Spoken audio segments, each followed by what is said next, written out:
Villains, enemies, antagonists, the ops. No matter how you call them, a good story needs a force that fights against the heroes, and in many years of gaming, I've seen a lot of them. Let it be a world-ending dragon, a space zombie outbreak, or that teammate that runs it down mid whenever they die one time. Antagonists are a very important part of most gacha games. They offer the player an objective to unleash all their power into, and stopping said antagonist from doing bad things is the objective during most of the story. Some antagonists are very well developed and cunning, while others are mindless forces of destruction. Both archetypes are a very difficult obstacle to overcome for the player and the characters in a story. But what happens when an enemy is both seemingly unstoppable, while also having plans and tactics? Well, let's find out.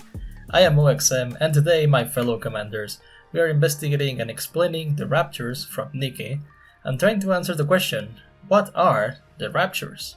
From a simple perspective, the Raptures are a very straightforward kind of enemy. They are a collective, following a hive mind, with so many numbers that hordes are very common.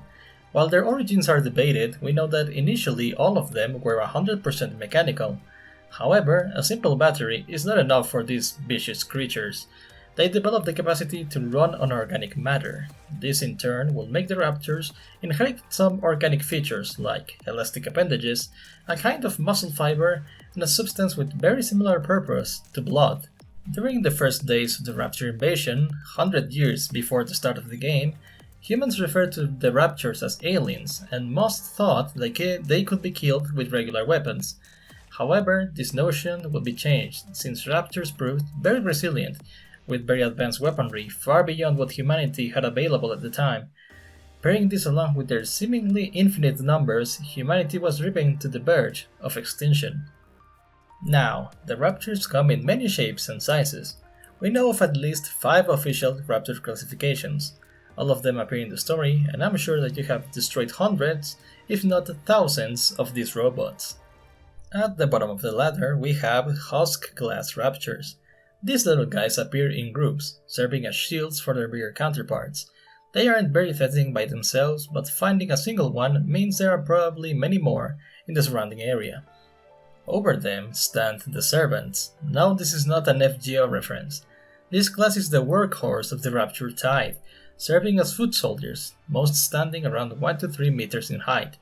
They stand little chance against Nikke, but humans are easy pickings, really putting into perspective how dangerous Raptors are and how humanity struggled for decades. Next is the Master class of Raptors, being just big versions of Servant class Raptors. These kinds of Raptors are the bosses of most destroyed missions and they lack special mechanics or quick-time events. And yeah, that's it for this class, just normal dudes but slightly bigger. Lord class Raptors are bigger than Master class ones, being several meters in height and length. This is the first class that can have quick-time event attacks.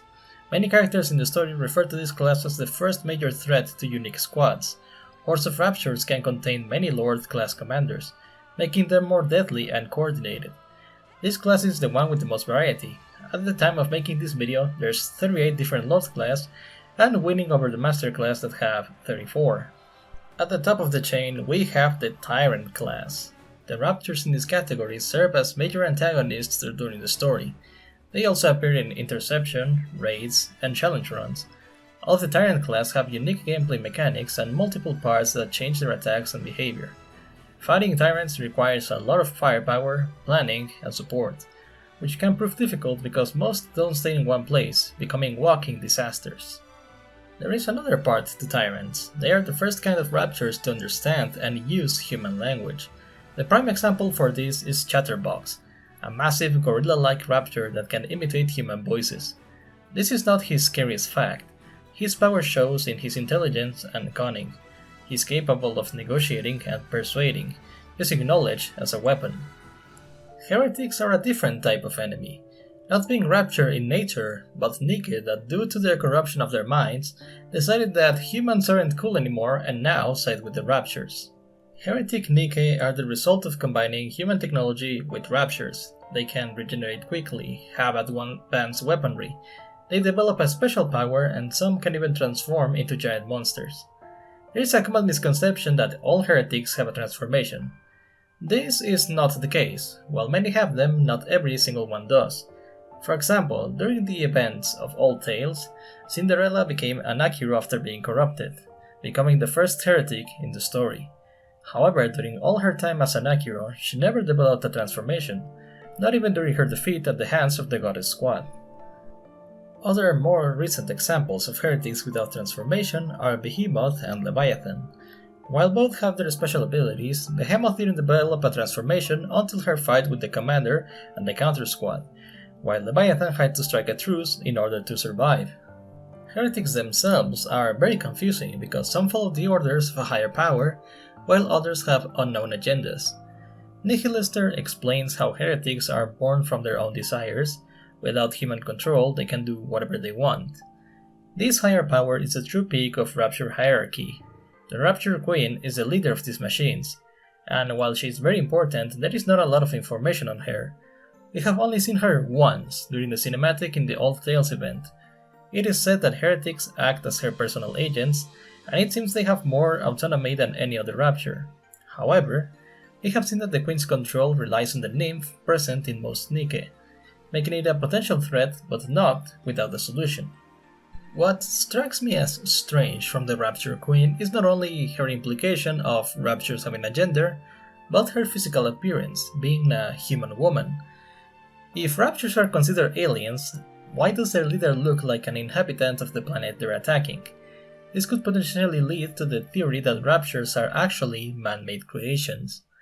Another point of this theory lies on the Queen's candidate subcategory. This happened after the events of Last Kingdom. Modernia, a heretic that was cured from her corruption, developed the ability to command Raptures, and even a revived Chatterbox acknowledged her as Queen. This is strange considering Modernia started as a human-made Nikke, and then proceeded to command Raptures which were supposed to be alien. Both queens have distinct features, those being the triple star-shaped ornaments that look like a crown and the serial number on their chest. You can see this on the original queen at Modernia after her transformation. Nowadays, the agenda of the original queen is unknown. Was it to exterminate humanity? Keep the Raptures free? These are questions that we don't have the answers to, and it will probably take a while, because the Rapture Queen was cut off from her hive after being stranded on the space station where they originally came from. For now, we can just wait for answers and maybe make some new ones. Anyway, that is all for today. Thank you so much for watching. I hope you enjoyed the video. Tell me, what do you think about the Raptures as an enemy compared to other gacha game antagonists?